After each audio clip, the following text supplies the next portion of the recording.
Salut les amis, j'espère que tout le monde va bien, on se retrouve pour une nouvelle vidéo. Une bonne nouvelle pour démarrer les amis, J-4. Alors ça c'était hier, là on est à J-4 de la reprise de l'entraînement dès lundi avec les examens médicaux qui seront prévus lundi et puis reprise de l'entraînement peut-être dans l'après-midi ou alors mardi matin. En tout cas, tous les joueurs sont attendus à Valdebebas dès lundi et donc on va évidemment rentrer un peu plus sérieusement dans cette nouvelle saison. Là on a eu 3 semaines un petit peu de repos pour tout le monde et même aussi pour nous sur la chaîne parce que on n'a pas beaucoup d'informations qui sont super excitantes non plus.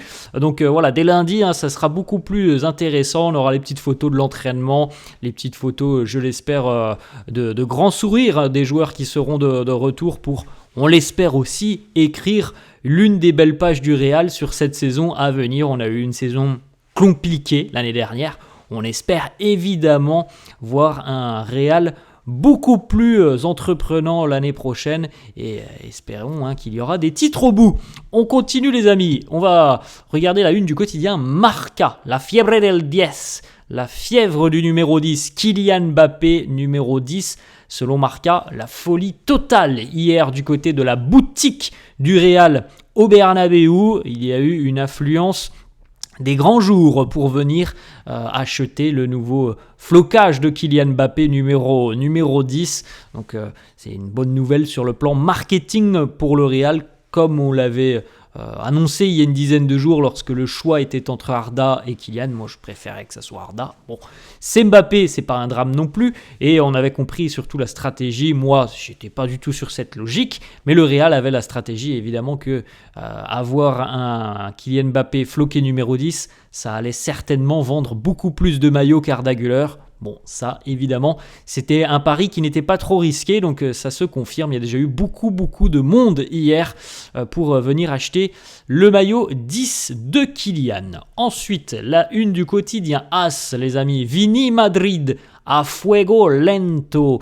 Une histoire complexe entre le Real et Vinicius en ce qui concerne cette fameuse prolongation de contrat dont on a déjà parlé il y a quelques jours et dont on reparlera dans quelques instants. Petite photo, assez sympa que l'on a vu hier du côté de la boutique du Real au Bernabéu.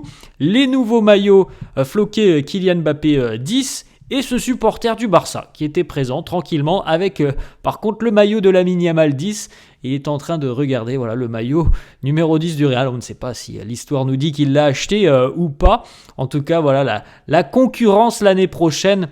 Le match dans le match l'année prochaine aussi sera assez sympa. Lamine face à Kylian Mbappé.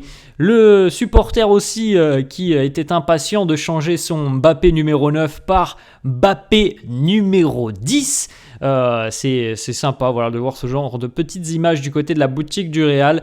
Des milliers de fans ont fait la queue devant les boutiques officielles du club pour la mise en vente du maillot Mbappé numéro 10 en ligne ou en physique.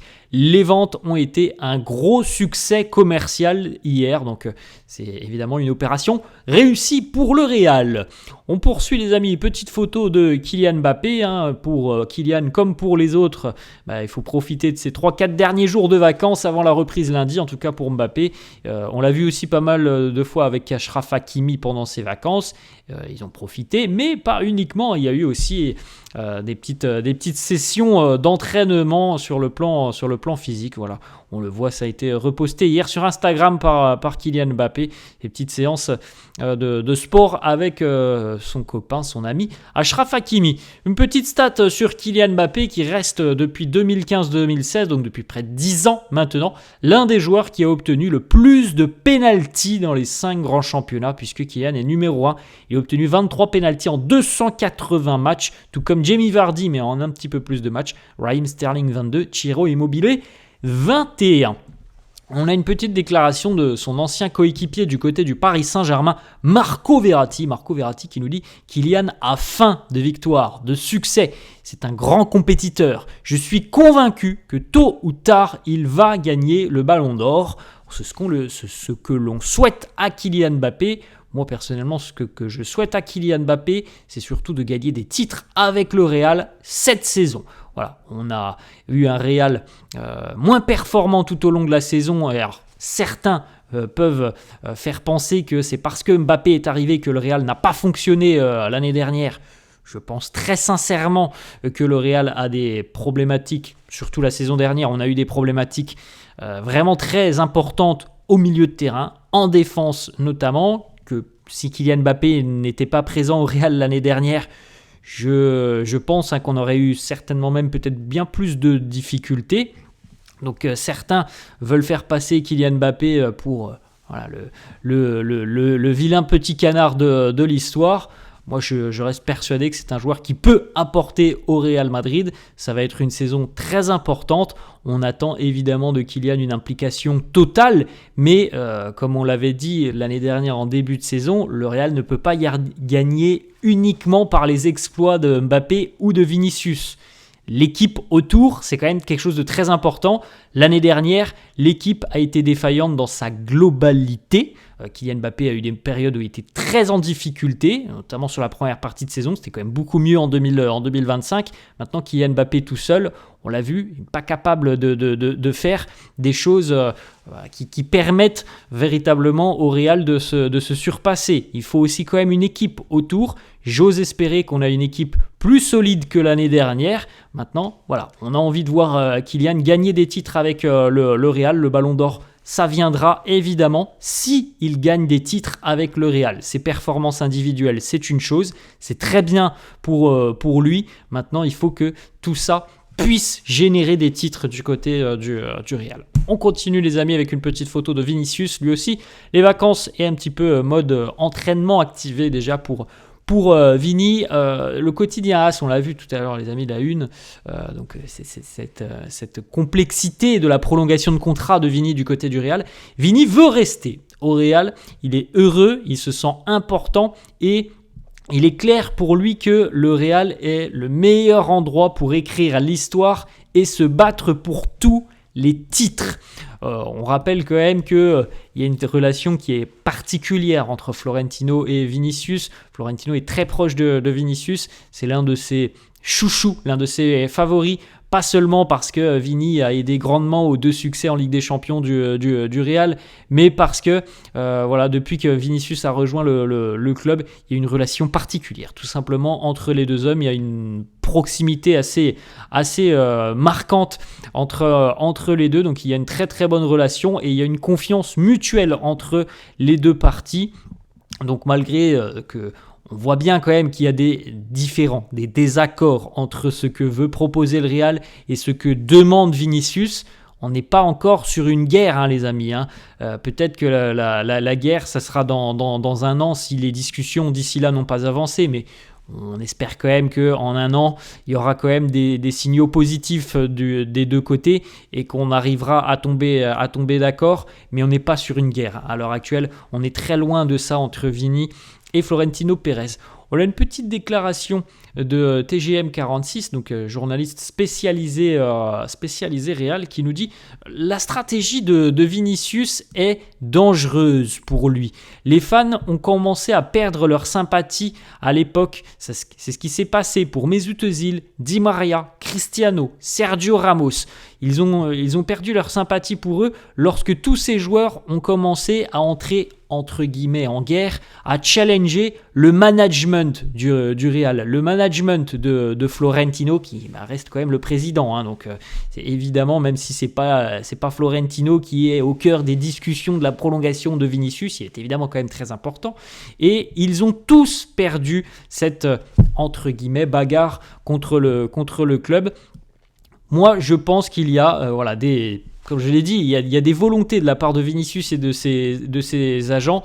Il y a du côté du Real, il y a surtout le fait qu'on a vu un Vini qui était très moyen la saison dernière, décevant. Et du côté du Real, je pense qu'on veut retrouver le vrai Vinicius. Peut-être, je l'espère qu'on l'aura d'ici 2-3 mois, il aura retrouvé son efficacité. Et je pense que voilà, on aura certainement une prolongation de contrat beaucoup plus simple lorsque tout se passera bien sur le terrain. Ça, c'est mon avis et j'ose espérer que la saison sera productive pour Vini voilà, sur les prochaines semaines et les prochains mois. Petite information, Ferland Mendy veut rester au Real Madrid, donc ça ne bouge pas hein, les amis, il est calme, il est confiant quant à la possibilité de regagner une place de titulaire. Tout indique, selon Marca, que Ferland Mendy ne sera pas disponible pour le début de la saison et pour le début de la campagne de Ligue des Champions au mois de septembre. Bon, on aura certainement plus d'informations la semaine prochaine par rapport au retour de Ferland qui pour le moment hein, c'est pas encore imminent hein, le retour du latéral français. Petite information aussi de As sur le rôle qu'occupera peut-être Franco Mastantuono. Xabi Alonso est en train déjà de planifier évidemment dans sa tête l'équipe par rapport aussi à la blessure de Jude Bellingham et dans le plan de Xabi Alonso, de ce qu'il se dit, Franco Mastantuono est un joueur très important. Dès le premier match, il pourrait avoir des minutes, peut-être pas en tant que titulaire au début, mais il pourrait avoir des minutes. On veut petit à petit l'emmener vers un poste et un rôle de titulaire. Voilà, c'est ce que l'on dit du côté du Real. On lui laisse le temps un petit peu de s'adapter tranquillement, mais on espère très rapidement qu'il va pouvoir apporter à cette équipe.